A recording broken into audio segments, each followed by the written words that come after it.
ಒಂದು ನಿಮಿಷ.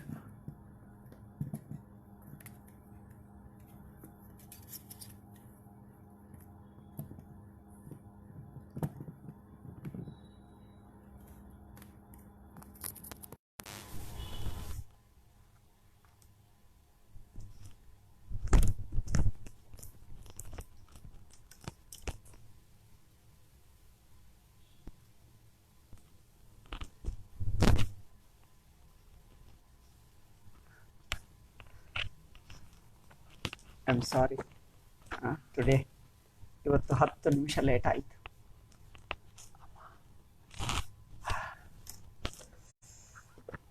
ಕ್ಲೈಮೇಟ್ ಎಲ್ಲ ತುಂಬ ಚೇಂಜ್ ಇದೆ.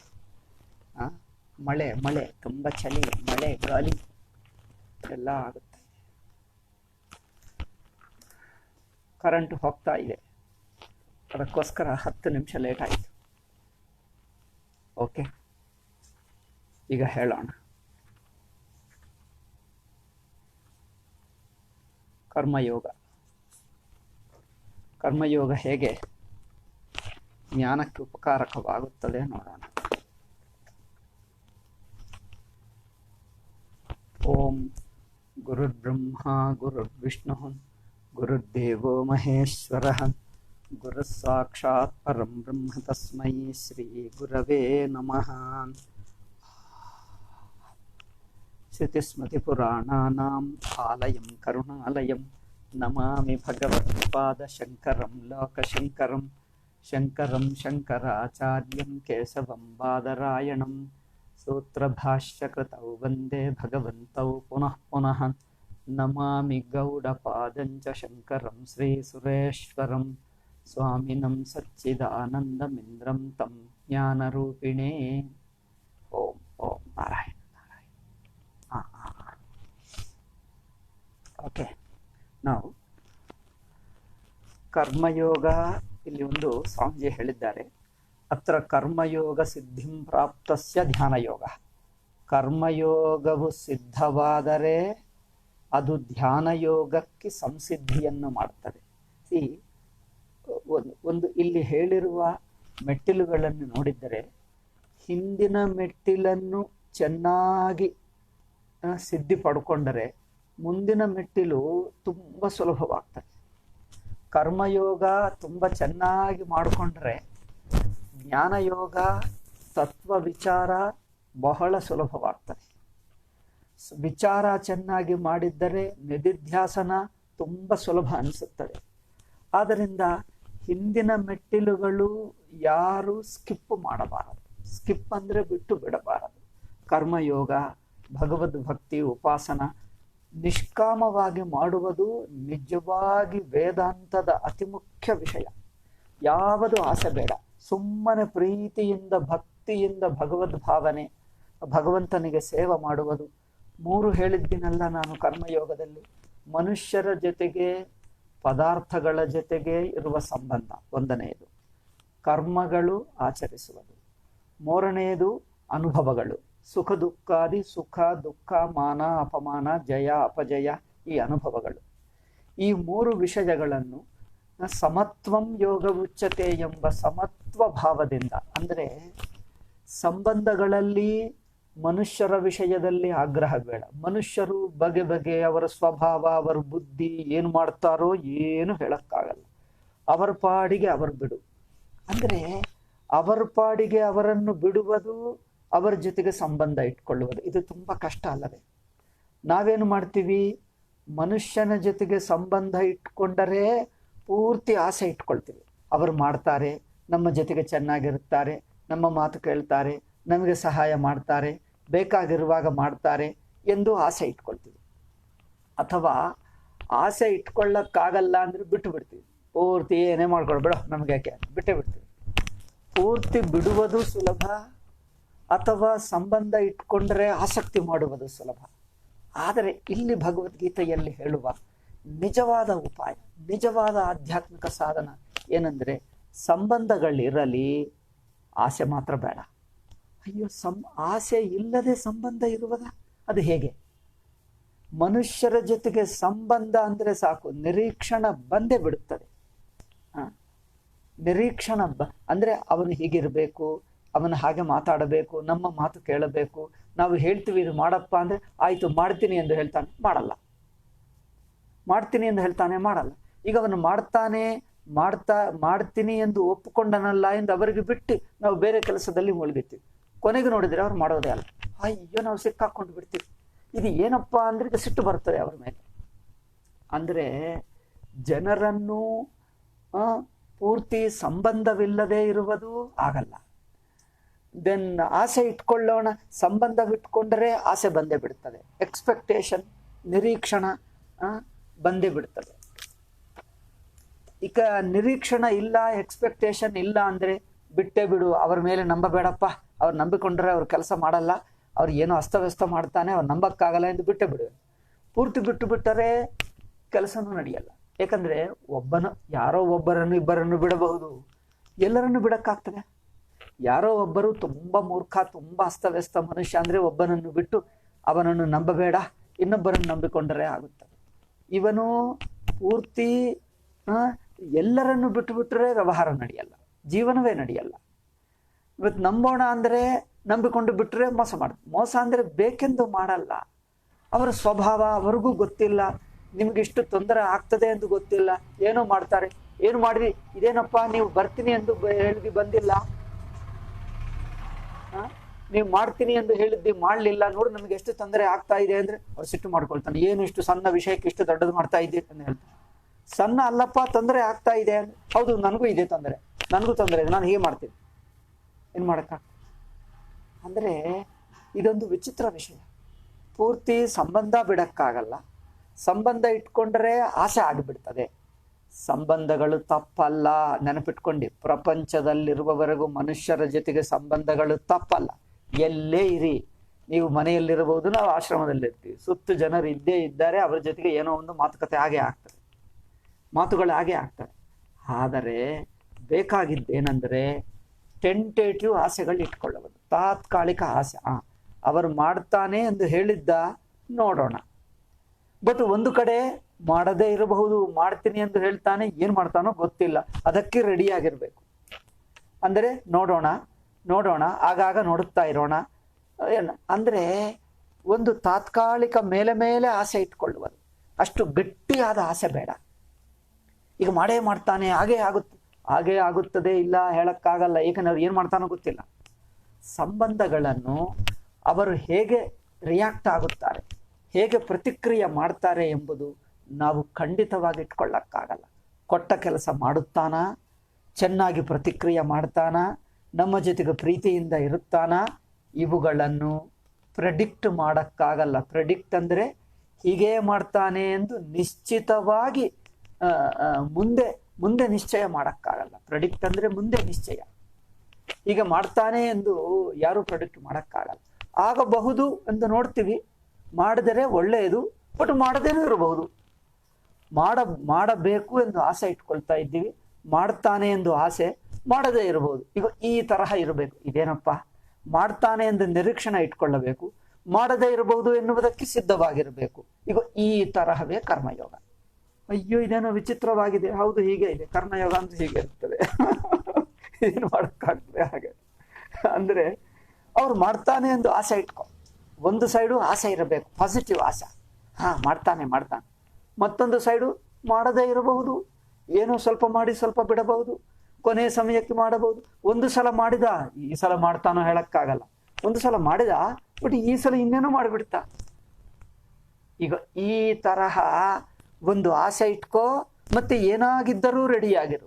ಮನುಷ್ಯ ಸಂಬಂಧಗಳಲ್ಲಿ ಹೀಗಿರುವುದು, ಕರ್ಮದಲ್ಲಿ ಹೀಗೆ ಇರುವುದು, ಅನುಭವಗಳಷ್ಟೇ. ಈ ಸಲ ಸುಖ ಬಂತು, ನಾಳೆ ಬರುತ್ತದೋ ಗೊತ್ತಿಲ್ಲ ಅಲ್ಲವೇ? ಹಿಂದೆ ಚೆನ್ನಾಗಿತ್ತು, ಈ ಸಲ ನಿನ್ನೆ ಏನೋ ಊಟ ಮಾಡಿದ್ದೀವಿ ಚೆನ್ನಾಗಿತ್ತು, ಇವತ್ತು ಗೊತ್ತಿಲ್ಲ, ಏನಾಗ್ತದೋ, ಉಪ್ಪು ಹೆಚ್ಚಾಗ್ತದೋ ಕಡಿಮೆ ಆಗ್ತದೋ, ಏನಾಗ್ತದೋ ಗೊತ್ತಿಲ್ಲ.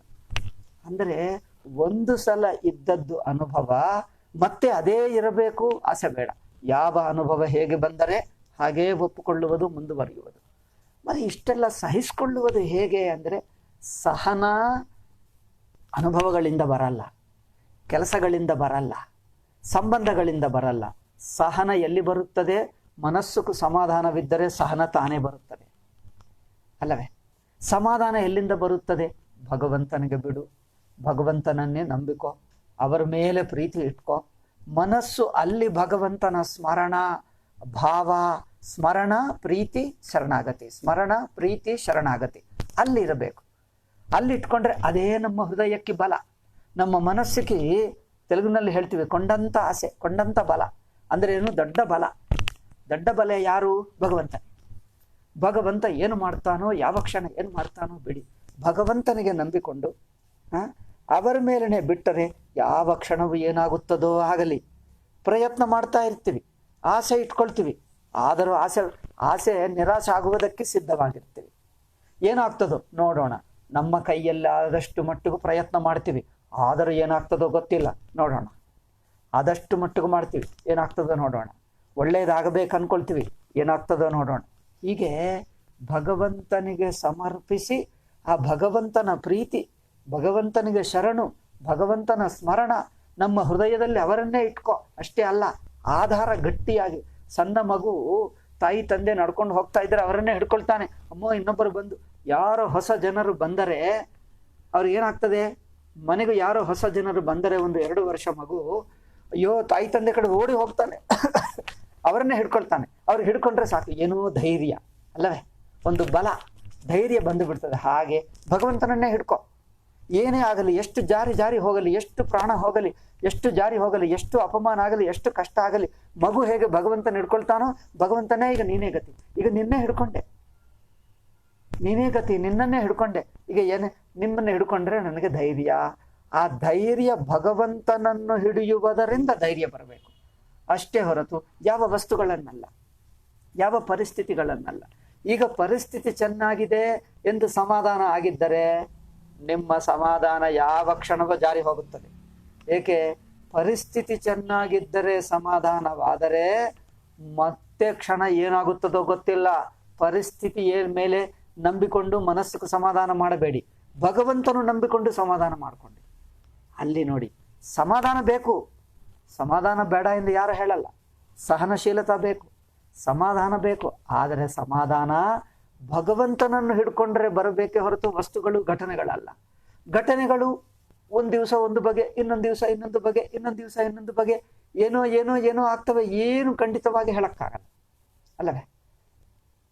ಏನೋ ನಿಶ್ಚಿತವಾಗಿ ಹೇಳಕ್ಕಾಗಲ್ಲ. ಪರಿಸ್ಥಿತಿಗಳು, ಸಂಬಂಧಗಳು, ಕೆಲಸಗಳು ನಮಗೆ ಎಂದಿಗೂ ಸಮಾಧಾನ ಮಾಡ್ತವೆ ಎಂದು ನಂಬಬೇಡಿ. ಇನ್ನೊಂದು, ನಮ್ಮ ಕೈಯಲ್ಲಿ ಆಗುತ್ತಿರುವ ಕೆಲಸಗಳು ಪರ್ಫೆಕ್ಟ್ ಆಗ್ತದೆ ಎಂದು ಇಟ್ಕೊಳ್ಳಬೇಡಿ. ಕೆಲವರು ಜನರು ಏನು ಹೇಳ್ತಾರೆ, ನಾವು ಏನಾದರೂ ಕರೆಕ್ಟ್ ಮಾಡಬೇಕು, ತಪ್ಪು ಮಾಡಬಾರದು, ಸರಿಯಾಗಿ ಮಾಡಬೇಕು, ಕರೆಕ್ಟ್ ಮಾಡಬೇಕು.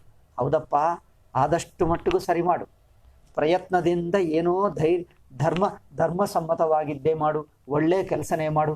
ಆದರೂ ನೀವು ಎಷ್ಟು ಜೋಪಾನವಾಗಿದ್ದರೂ ಯಾವಾಗಲೂ ಒಂದು ಸಲ ನಿಮ್ಮ ಕೈಯಿಂದ ಜಾರಿ ಹೋಗುತ್ತದೆ, ಏನೋ ತಪ್ಪಾಗಿ ಬಿಡ್ತದೆ. ಆವಾಗ ಅಯ್ಯೋ ನಾನು ತಪ್ಪು ಮಾಡಿದೆ, ಅಯ್ಯೋ ನಾನು ತಪ್ಪು ಮಾಡಿದೆ.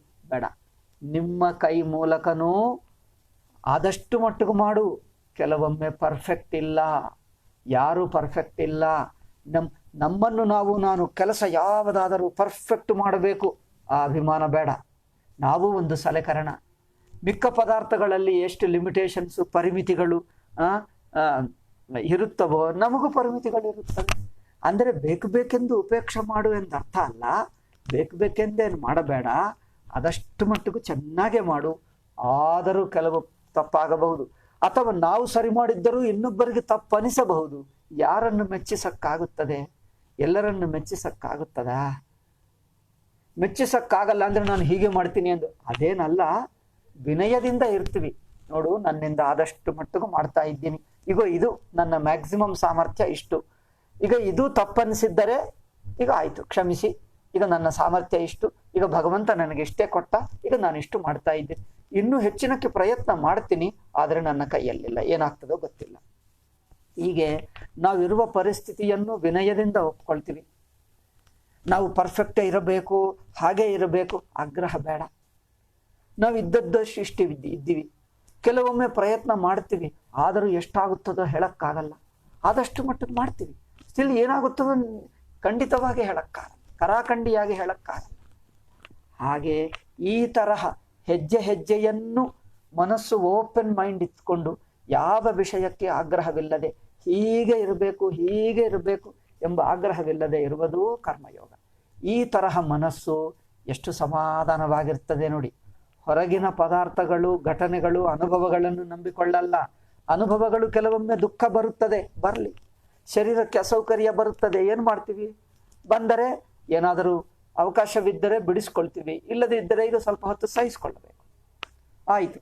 ಈಗ ಹೀಗೆ ಇರುತ್ತದೆ. ಹಾಗೆ ಅಂದರೆ ಸಮಾಧಾನ ಹೊರಗಿನ ಅನುಭವಗಳಿಂದಲ್ಲ, ಹೊರಗಿನ ಕೆಲಸ ಚೆನ್ನಾಗಿ ನಡೆಯಿತು ಅದರಿಂದ ಅಲ್ಲ, ಸಂಬಂಧಗಳು ಚೆನ್ನಾಗಿವೆ, ನನ್ನ ಸುತ್ತಿರುವ ಜನರು ನೆಂಟರು ನಮ್ಮನ್ನು ಚೆನ್ನಾಗಿ ನೋಡಿಕೊಂಡರು ಅದಲ್ಲ. ಸಮಾಧಾನ ಹೊರಗಿನಿಂದ ಅಲ್ಲ, ಸಮಾಧಾನ ನಮ್ಮ ಭಗವಂತನನ್ನು ಹಿಡ್ಕೊಳ್ಳುವುದು, ಭಗವಂತನನ್ನೇ ಹೃದಯದಲ್ಲಿ ತುಂಬಿ ಇಟ್ಕೊಳ್ಳುವುದು, ಅವರನ್ನೇ ಹಿಡ್ಕೊ ಅಷ್ಟೇ. ಈಗ ಅದೇ ಸಮಾಧಾನ. ಪ್ರಪಂಚವು ಏನಾಗುತ್ತದೋ ತಾತ್ಕಾಲಿಕ ಅಲ್ಲವೇ? ಇದು ಕರ್ಮಯೋಗ. ಈ ಕರ್ಮಯೋಗವನ್ನು ಯಾರೂ ಕಡೆಗಣಿಸಬಾರದು. ನಾವು ವೇದಾಂತಿಗಳು, ನಾವೆಲ್ಲ ಶ್ರವಣ ಮನನ ನಿಧಿಧ್ಯಾಸನ ಮಾಡ್ತೀವಿ, ನಾವು ಜ್ಞಾನ ಯೋಗಿಗಳು, ನಾವೇಕೆ ಕರ್ಮಯೋಗ ಮಾಡ್ತೀವಿ? ಯಾರು ಉಪೇಕ್ಷೆ ಮಾಡಬಾರದು. ಕರ್ಮಯೋಗ ಯಾವ ಹಂತದಲ್ಲಾದರೂ ಸಮತ್ವ ಬುದ್ಧಿ, ಸಹನಶೀಲತೆ, ಕ್ಷಮ, ಭಗವಂತನಿಗೆ ಸಮರ್ಪಣ ಮಾಡುವುದು ಯಾವ ಹಂತದಲ್ಲಾದರೂ ಎಲ್ಲರಿಗೂ ಬೇಕೇ ಬೇಕು. ಯಾವ ಹಂತದ, ಏಕೆಂದರೆ ಮತ್ತೆ ಮತ್ತೆ ಜಾರ್ತಾ ಇರುತ್ತದೆ, ಮತ್ತೆ ಮತ್ತೆ ಜಾರ್ತಾ ಇರುತ್ತದೆ. ಪೂರ್ತಿ ಜೀವನ್ಮುಕ್ತಿ ಬ್ರಹ್ಮಜ್ಞಾನವಾಗುವವರೆಗೂ ಶರಣಾಗತಿ, ನಾನು ನನ್ನದು ಶರಣಾಗತಿ ಅಂದ್ರೇನು? ಕರ್ಮಯೋಗ ಅಂದ್ರೇನು? ಅಭಿಮಾನ, ಆಗ್ರಹ ಬಿಡುವುದೇ. ಆಗ್ರಹದಲ್ಲಿ ಅಭಿಮಾನ ಇದೆ, ಕರ್ಮದಲ್ಲಿ ಅಭಿಮಾನ, ಫಲದಲ್ಲಿ ಅಭಿಮಾನ, ಭೋಗದಲ್ಲಿ ಅಭಿಮಾನ, ಸುಖ ದುಃಖಾದಿಗಳು, ಸಂಬಂಧಗಳಲ್ಲಿ ಅಭಿಮಾನ, ನಾವಿರುವ ಸ್ಥಿತಿಯಲ್ಲಿ ಅಭಿಮಾನ, ನಾವು ಯಾರು, ಎಂಥವರು, ಹೇಗಿದ್ದೇವೆ ಇದರ ವಿಷಯವೂ ಅಭಿಮಾನ ಅಲ್ಲವೇ? ಯಾವ ವಿಷಯದಲ್ಲಿಯೂ ಅಭಿಮಾನ ಮಾಡಕ್ಕಾಗಲ್ಲ. ನೀವು ಹೇಗೆ ಇರಲಿ, ಹೇಗಿದ್ದೀರೋ ಹಾಗೆ ಸಂತೋಷದಿಂದ ಒಪ್ಕೊಂಡು, ಹೆಚ್ಚು ಬೇಡ ಕಡಿಮೆ ಬೇಡ, ನೀವು ಹೆಚ್ಚು ತಿಳ್ಕೊಳ್ಳಬೇಡಿ, ಕಡಿಮೆ ತಿಳ್ಕೊಳ್ಳಬೇಡಿ, ಯಾರು ಹೇಗಿದ್ದೀವೋ ಇದ್ದೀವಿ, ಭಗವಂತನ ಕೈಯಲ್ಲಿ ಬಿಡಿ. ಹೀಗೆ ಈ ತರಹ ಶರಣಾಗತಿಯನ್ನು ಕರ್ಮಯೋಗ ಹೇಳಿದ್ದೀವಿ. ಈ ತರಹ ಶರಣಾಗತಿ ಹೆಜ್ಜೆ ಹೆಜ್ಜೆಗೂ ಬೇಕೇ ಬೇಕು. ಏಕೆ? ನಮ್ಮ ಒಳಗೆ ಒಳಗೆ ಒಳಗೆ ಸೂಕ್ಷ್ಮವಾಗಿ ಸಂಸ್ಕಾರಗಳಿರುತ್ತವೆ. ಕರ್ಮಫಲಾಸಕ್ತಿ, ಕರ್ಮಾಸಕ್ತಿ, ಅಭಿಮಾನಗಳು ಒಳಗೆ ಒಳಗೆ ಸೂಕ್ಷ್ಮವಾಗಿರುತ್ತವೆ. ನಮಗೆ ಗೊತ್ತಿಲ್ಲದೆ ಯಾವಾಗಲೂ ಬಂದು ಬಿಡ್ತವೆ ಯಾವುದೋ ಘಟನೆಯಲ್ಲಿ. ಅಯ್ಯೋ ಇದೇನಪ್ಪ, ಇನ್ನೂ ಅಭಿಮಾನ ಇದೆ, ಇನ್ನೂ ಆಸಕ್ತಿ ಇದೆ, ಇನ್ನೂ ಆಗ್ರಹ ಇದೆ ಅನಿಸುತ್ತದೆ. ಅಂದರೆ ಅದಕ್ಕೋಸ್ಕರ ಎಲ್ಲರಿಗೆ ಕರ್ಮಯೋಗ ಹಂತ ಹಂತಕ್ಕೆ, ಹೆಜ್ಜೆ ಹೆಜ್ಜೆಗೆ ಬೇಕೇ ಬೇಕು. ಮಾಡ್ತಾನೆ ಇರಬೇಕು, ಮಾಡ್ತಾನೆ ಇರಬೇಕು. ಭಗವಂತನಿಗೆ ಬಿಟ್ಟರೆ ತಾನು ಸಮಾಧಾನವಾಗುತ್ತದೆ. ಈಗ ಭಗವಂತ ಒಬ್ಬನೇ ನಮಗೆ ಗತಿ. ಈಗ ಮಿಕ್ಕದು ಯಾವುದೇ ಆಗಲಿ, ಏನೇ ಆಗಲಿ ಬಿಡು, ಪ್ರಯತ್ನ ಮಾಡ್ತಾ ಇರ್ತೀವಿ, ಏನೇ ಆಗಲಿ ಬಿಡು. ಎಷ್ಟು ಅವಕಾಶ ಇದೆಯೋ ಅಷ್ಟು ಮಾಡ್ತೀವಿ ಅಷ್ಟೇ. ಅವಕಾಶ ನಮ್ಮಲ್ಲಿ, ನಮ್ಮ ಕೈಯಲ್ಲಿ ಇಲ್ಲದಕ್ಕೆ ನಾವೇನು ಮಾಡೋಕ್ಕಾಗಲ್ಲ. ನಮ್ಮಲ್ಲಿ ಎಷ್ಟಿದೆಯೋ ಅಷ್ಟು ಮಾಡ್ತೀವಿ, ಅಷ್ಟೇ ನಾವು ಮಾಡತಕ್ಕದ್ದು. ಆದ್ದರಿಂದ ಈ ಕರ್ಮಯೋಗದಿಂದ, ಕರ್ಮಯೋಗವು ಧ್ಯಾನ ಯೋಗಕ್ಕೆ ಮನುಷ್ಯನನ್ನು ಸಿದ್ಧ ಮಾಡ್ತದೆ, ಜ್ಞಾನ ಯೋಗಕ್ಕೆ ಸಿದ್ಧ ಮಾಡ್ತದೆ ಕರ್ಮಯೋಗ. ಕರ್ಮಯೋಗ ತುಂಬ ಅಮೃತ ತುಲ್ಯ. ಇಲ್ಲಿಯೂ ಕರ್ಮಯೋಗವನ್ನು ಯಾರು ಕಡೆಗಣಿಸಬಾರದು. ನಾನು ಜ್ಞಾನ ಯೋಗಕ್ಕೆ ಹೋದೆ, ನಾನು ಧ್ಯಾನ ಯೋಗ ಮಟ್ಟಕ್ಕೆ ಬಂದೆ, ಕರ್ಮಯೋಗ ನನಗೇಕೆ, ಅದು ಕೆಳಮಟ್ಟದು, ಸಾಮಾನ್ಯ ಸಾಧಕರಿಗೆ ಎಂದು ಕಡೆಗಣಿಸಬೇಡಿ, ಇನ್ನೊಬ್ಬರಿಂದ ಹೋಲಿಸಿಕೊಳ್ಳಬೇಡಿ. ನಮ್ಮ ಮನಸ್ಸಿಗೆ ಸಮಾಧಾನ ಬೇಕಂದ್ರೆ ಕರ್ಮಯೋಗ ಮಾಡ್ಕೊಳ್ತೀನಿ ಅಲ್ಲವೇ? ಶ್ರೇಯೋ ಹಿ ಜ್ಞಾನಮಭ್ಯಾಸಾತ್ ಜ್ಞಾನಾತ್ ಧ್ಯಾನಂ ವಿಶಿಷ್ಯತೆ ಧ್ಯಾನಾತ್ ಕರ್ಮ ಫಲತೆ. ಧ್ಯಾನಕ್ಕಿಂತ ಜ್ಞಾನಕ್ಕಿಂತ, ಧ್ಯಾನಕ್ಕಿಂತ ಹೆಚ್ಚಿನದು ಕರ್ಮಯೋಗ ಹೇಳ್ತದೆ. ಕೇಳಿದ್ದೀರಾ? ಜ್ಞಾನಕ್ಕಿಂತ ಧ್ಯಾನ ಹೆಚ್ಚು, ಧ್ಯಾನಕ್ಕಿಂತ ಕರ್ಮಯೋಗ ಹೆಚ್ಚು, ಕರ್ಮಯೋಗವೇ ಎಲ್ಲಕ್ಕಿಂತ ಹೆಚ್ಚು ಎಂದು ಹೇಳ್ತಾರೆ.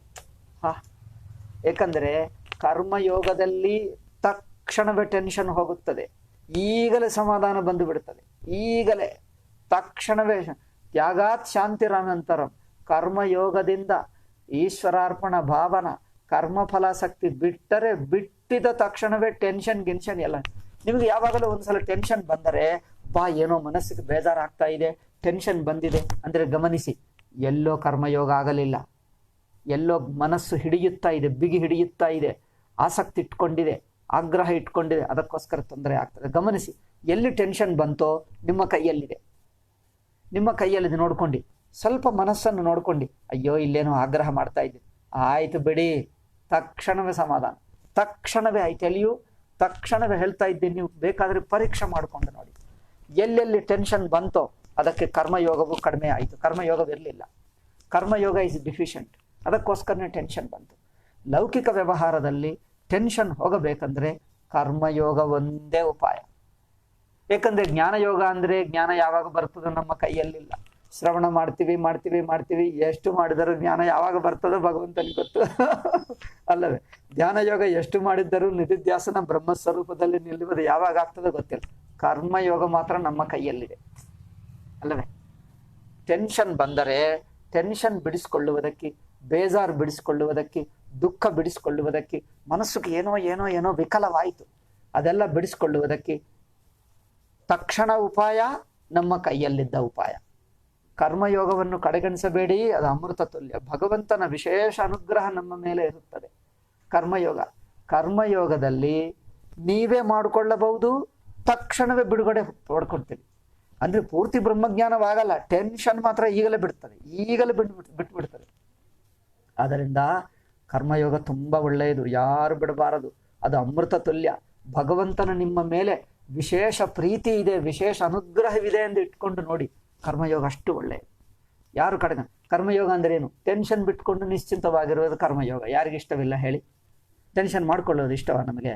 ಟೆನ್ಷನ್ ಬಿಟ್ಟು ನಿಶ್ಚಿಂತವಾಗಿರುವುದು ಇಷ್ಟ ಅಲ್ಲವೇ? ಅದೇ ಕರ್ಮಯೋಗ. ಕರ್ಮಯೋಗ ಅಂದ್ರೆ ಏನು? ಆಯ್ತು, ಆಗಲಿ ಬಿಡು, ಭಗವಂತನಿಗೆ ಬಿಡೋಣ, ನೋಡೋಣ ಏನಾಗ್ತದೆ.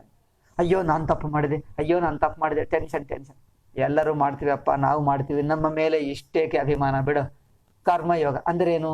ನಮ್ಮ ಮೇಲೆ ನಾವು ಅಯ್ಯೋ ತಪ್ಪು ಮಾಡಿದೆ ಎಂದು ಟೆನ್ಷನ್ ಆಗಲಿ, ಅಥವಾ ಇನ್ನೊಬ್ಬರೇನೋ ಮಾಡಿದ್ದಾರೆ ಎಂದು ಟೆನ್ಷನ್ ಆಗಲಿ, ಏನೋ ಕೆಲಸ ಆಗಲಿಲ್ಲ ಎಂದು ಟೆನ್ಷನ್ ಆಗಲಿ, ಅಯ್ಯೋ ಏನಾಗ್ತದೋ ಟೆನ್ಷನ್ ಆಗಲಿ. ಎಲ್ಲ ಟೆನ್ಷನ್ಗಳಿಗೆ ಸತ್ವರ ಉಪಾಯ, ತಕ್ಷಣ ಉಪಾಯ ಅದು ನಮ್ಮ ಕೈಯಲ್ಲಿದೆ. ಏನು? ಇದು ಯಾವ ವಸ್ತುಗಳು ನಮ್ಮ ಕೈಯಲ್ಲಿಲ್ಲ ಎಂದು ತಿಳ್ಕೊಂಡು ಭಗವಂತನಿಗೆ ಸಮರ್ಪಿಸುವುದು. ಅಂದ್ರೆ ಅರ್ಥವೇನು? ಸಮರ್ಪಣ ಯಾವಾಗ ಬರುತ್ತದೆ? ಇದು ನಮ್ಮ ಕೈಯಲ್ಲಿಲ್ಲ, ಆಗ್ರಹವೇಕೆ ಎಂದು ತಿಳ್ಕೊಂಡು ಬಿಟ್ರೆ ನೀವು ಭಗವಂತನಿಗೆ ಬಿಟ್ಟು ಬಿಡ್ತೀರಿ. ಆಯ್ತು, ಭಗವಂತನ ಇಷ್ಟ ಹೀಗಿದೆಯಾ ನಡೆಯಲಿ. ಅಯ್ಯೋ ನಮಗೆ ಕೆಟ್ಟ ಹೆಸರು ಬರುತ್ತದೆ, ಬರಲಿ, ಅದು ಭಗವಂತನ ಇಷ್ಟ. ಭಗವಂತ ನಾನು ನಿನ್ನವನು, ನನಗೆ ಕೆಟ್ಟ ಹೆಸರು ತರಿಸೋದು ಇಷ್ಟವಾ? ಆಯ್ತು, ಅದು ನಿನಗಿಷ್ಟವಾದರೆ ನನಗೂ ಇಷ್ಟ, ಆಯ್ತು ಮಾಡು, ನಿನ್ನ ಇಷ್ಟನೇ ಬಿಡ್ತೀನಿ. ನನ್ನನ್ನು ಜನರು ತಪ್ಪು ತಿಳ್ಕೊಳ್ತಾ ಇದ್ದಾರೆ, ಅಕಾರಣವಾಗಿ ತಿಳ್ಕೊಳ್ಳಲಿ, ನೀನೇ ಬದುಕಿಸುವುದು. ಅವರು ತಪ್ಪು ತಿಳ್ಕೊಂಡರೂ ಅಪಮಾನ ಮಾಡಿದ್ದರೂ ನನ್ನ ಮನಸ್ಸಿಗೆ ಸಮಾಧಾನ ಕೊಡುವುದು ನಿನ್ನ ಕೈಯಲ್ಲಿದೆ. ನಿನಗೆ ಇದೇ ಮಾಡುವುದು ಇಷ್ಟ ಅಂದ್ರೆ ಮಾಡು, ಪರವಾಗಿಲ್ಲ, ನಿನ್ನನ್ನೇ ಒಪ್ಕೊಳ್ತೀನಿ, ನೀನೇ ನನಗೆ ಗತಿ ಅಂದು ಭಗವಂತನಿಗೆ ಬಿಡು. ನಿಮಗೆ ಅವರ ಅಪಮಾನ ಮಾಡಿದ್ದರು, ಸುಳ್ಳು ಅಪಮಾನ, ನೀವು ಮಾಡಲಿಲ್ಲ, ನಿಜವಾಗಿ ತಪ್ಪು ಮಾಡಿದ್ದಾನೆ ಅಂದವರು ಸುಳ್ಳು ಆಪಾದನ ಮಾಡಿದ್ದರು, ಜನರು ನಂಬುತ್ತಿದ್ದರು, ನಿಮ್ಮನ್ನು ಹೇಳುವಕ್ಕೆ ಬಿಡಲ್ಲ, ಹೇಳಿದ್ದರು ನಂಬಲ್ಲ, ಸುಳ್ಳೇ ನಿಮ್ಮ ಮೇಲೆ ಆಪಾದನ ಮಾಡ್ತಾರೆ. ಅವಾಗೇನು ಮಾಡ್ತೀವಿ? ಆಯ್ತು, ಭಗವಂತನೇ, ಇದು ರಾಮಚಂದ್ರನೇ, ಅಥವಾ ನಿಮ್ಮ ಇಷ್ಟ ದೇವತ ಕೃಷ್ಣ, ಶಿವ, ದೇವಿ, ಇದು ನಿಮ್ಮ ಇಷ್ಟ, ಆಯ್ತು, ನಿಮ್ಮ ಪ್ರೀತಿ ನನ್ನ ಪ್ರೀತಿ, ನನಗೆ ಹೇಗಾದರೂ ಚಿಂತ ಇಲ್ಲ, ನೀನು ನನ್ನ ಜೊತೆಗೆ ಇದ್ದರೆ ಸಾಕು. ಈಗ ಅಪಕೀರ್ತಿ ಬರಲಿ, ನಮ್ಗೇನಿಲ್ಲ. ಅಪಕೀರ್ತಿಯಲ್ಲಿಯೂ ಹಂಚಿಕೊಂಡು ನನ್ನ ಮನಸ್ಸಿಗೆ ಧೈರ್ಯ ಕೊಡುವಷ್ಟು ನೀವು ನನ್ನ ಮನಸ್ಸಿನಲ್ಲಿ ಇದ್ದೀಯಲ್ಲ, ಅದೇ ನನಗೆ ಧೈರ್ಯ. ಹೀಗೆ ಭಗವಂತನನ್ನು ಹಿಡ್ಕೊಂಡು ಧೈರ್ಯ ಬರಬೇಕೇ ಹೊರತು ನನಗೆ ಅಪಮಾನ ಆಗಬಾರದು, ನಾನು ಯಶಸ್ವಿ ಆಗಬೇಕೇ ಹೊರತು ಯಾವುದು ತಪ್ಪಾಗಬಾರದು. ಜನರು ಕರ್ಮಗಳನ್ನು ಪರ್ಫೆಕ್ಟ್ ಮಾಡಿ ಆ ಪರ್ಫೆಕ್ಷನ್ನಿಂದ ಕರ್ಮಫಲ ಚೆನ್ನಾಗಿ ಬಂದ ನಂತರ ಮನಸ್ಸಿಗೆ ಸಮಾಧಾನ ಪಡ್ಕೊಳ್ತೀವಿ ಅನ್ಕೊಳ್ತಾ ಇದೆ. ಇದು ಕರ್ಮಫಲ ಆಸಕ್ತಿಯಿಂದ ಬಂದಿರುವ ಸಮಾಧಾನ. ಆ ಸಮಾಧಾನ ನಿಲ್ಲಲ್ಲ, ಜಾರಿ ಹೋಗುತ್ತದೆ, ನೋಡ್ಕೊಂಡು ಮತ್ತೆ ಜಾರ್ತದೆ, ಮತ್ತೆ ನಿಮಗೆ ಸಮಾಧಾನ ನಿಲ್ಲಲ್ಲ, ಸಮಾಧಾನವಿರಲ್ಲ. ನೋಡಿ, ನಿಮಗೆ ಕೆಲಸ ಚೆನ್ನಾಗಿ ನಡೆಯಿತು, ಮಿಕ್ಕ ಜನರು ನನ್ನ ಜೊತೆಗೆ ಚೆನ್ನಾಗಿದ್ದಾರೆ, ಮಿಕ್ಕ ಜನರು ನನ್ನ ಜೊತೆಗೆ ಪ್ರೇಮದಿಂದ ಇರಲಿ, ಕೆಲವೊಮ್ಮೆ ಏನೋ ತಪ್ಪೇ ಮಾಡಲಿ, ದ್ವೇಷ ಮಾಡಲಿ, ಅದರಿಂದ ಅವರು ಚೆನ್ನಾಗಿ ನೋಡಿಕೊಂಡರೆ ನನ್ನ ಮನಸ್ಸಿಗೆ ಸಮಾಧಾನ, ಇಲ್ಲದಿದ್ದರೆ ಬೇಜಾರು ಅಂದರೆ ಇದು ಕರ್ಮಫಲಾಸಕ್ತಿ. ಆದ್ದರಿಂದ ಮನಸ್ಸಿಗೆ ಸಮಾಧಾನ ಅಂದರೆ ಅವರು ದ್ವೇಷ ಮಾಡಿದ್ದರು, ನನಗೆ ತೊಂದರೆ ಕೊಟ್ಟರು, ಸುಳ್ಳು ಹೇಳಿದ್ದರು, ಮೋಸ ಮಾಡಿದ್ದರು, ಬೈದರು, ನನಗೆ ಭಗವಂತ ಇದ್ದಾನೆ. ಮೋಸ ಮಾಡಿದ್ದರು ಪರವಾಗಿಲ್ಲ, ಭಗವಂತ ಇದ್ದಾನೆ. ಆ ಸಹನಶೀಲತೆ ಹೇಗೆ ಬರುತ್ತದೆ? ಭಗವಂತನಲ್ಲಿ ಪ್ರೀತಿ, ಭಗವಂತನಿಗೆ ಶರಣಾಗತಿ ಇದ್ದರೆ ಸಹನಶೀಲತೆ ಬರುತ್ತದೆ. ನೋಡಿದ್ದೀರಾ? ಆ ಸಹನಶೀಲತೆಯಲ್ಲಿ ಹೊರಗಿನ ಘಟನೆ ಮೇಲೆ ಇಲ್ಲ ಪರಾಧೀನತ. ಹೊರಗಿನ ಘಟನಾ ಅವರು ಚೆನ್ನಾಗಿ ನೋಡಿಕೊಂಡರು, ಚೆನ್ನಾಗಿ ಮಾತಾಡಿಸಿದ್ದರು, ಅದರಿಂದ ಬಂದಿಲ್ಲ. ಅವರು ತಪ್ಪೇ ಹೇಳಲಿ, ಸುಳ್ಳೇ ಹೇಳಲಿ, ಮೋಸ ಮಾಡಲಿ, ಬೈಯಲಿ, ನನಗೆ ಸಮಾಧಾನ ಭಗವಂತನಿಂದ ಬರುತ್ತದೆ, ಇವರಿಂದ ಬರಲ್ಲ. ಘಟನದಿಂದ ಬರಲ್ಲ, ಭಗವಂತನಿಂದ ಬರುತ್ತದೆ. ಅಬ್ಬ ನೋಡಿ, ಭಗವಂತ ಎಂದಿಗೂ ನಮ್ಮ ಜೊತೆಗಿದ್ದಾನೆ, ನಮಗೇಕೆ ಚಿಂತ? ಹಾಗೆ ನಮ್ಮ ಮನಸ್ಸಿನ ಸಮಾಧಾನ ಭಗವಂತನಿಂದ ಬರುತ್ತದೆ. ಆ ಕಡೆಗೆ ಇಡಲಿ, ಅವರನ್ನೇ ಗಟ್ಟಿಯಾಗಿ ಹಿಡ್ಕೊ. ಪರಿಸ್ಥಿತಿಗಳ ಒಂದು ಸಲ ಒಂದು ಬಗೆ, ಇನ್ನೊಂದು ಸಲ ಇನ್ನೊಂದು ಬಗೆ. ಒಂದು ಸಲ ತಪ್ಪು ಮಾಡ್ತೀವಿ, ಒಂದೊಂದು ಸಲ ಕರೆಕ್ಟ್ ಮಾಡ್ತೀವಿ. ಒಂದು ಸಲ ಯಶಸ್ವಿ ಆಗ್ತೀವಿ, ಒಂದೊಂದು ಸಲ ವಿಫಲವಾಗ್ತೀವಿ. ಒಂದೊಂದು ಸಲ ಮಾನ, ಒಂದೊಂದು ಸಲ ಅಪಮಾನ. ಎರಡೂ ಆಗುತ್ತದೆ, ಯಾರ ಕೈಯಲ್ಲಿಲ್ಲ. ನೀವು ಕರ್ಮಯೋಗ ಮಾಡಿಬಿಟ್ರೆ ಈಗ ಇನ್ನು ಮೇಲೆ ಅಪಮಾನವಾಗಲ್ಲ ಎಂದು ತಿಳ್ಕೊಳ್ಳಬೇಡಿ, ಅಪಮಾನವೂ ಆಗ್ತದೆ. ಈಗ ಕರ್ಮಯೋಗ ಮಾಡ್ತಾ ಇದ್ದೀನಿ, ಈಗ ಇನ್ನೊಂದು ಸಲ ನಾನು ಯಾವುದು ಮುಟ್ಟಿದ ಕೆಲಸ, ಜನರೇನು ತಿಳ್ಕೊಳ್ತಾರೆ, ಕರ್ಮಯೋಗ ಮಾಡಿದ್ದರೆ ಮಾಡಿರುವ ಕೆಲಸ ಎಲ್ಲ ಕರೆಕ್ಟ್ ಆಗ್ತದೆ. ಅಲ್ಲ, ಕೆಲಸಗಳು ಎಷ್ಟು ವಿಫಲವಾಗ್ತವೆ, ತಪ್ಪಾಗ್ತವೆ, ವಿಫಲವಾಗ್ತವೆ.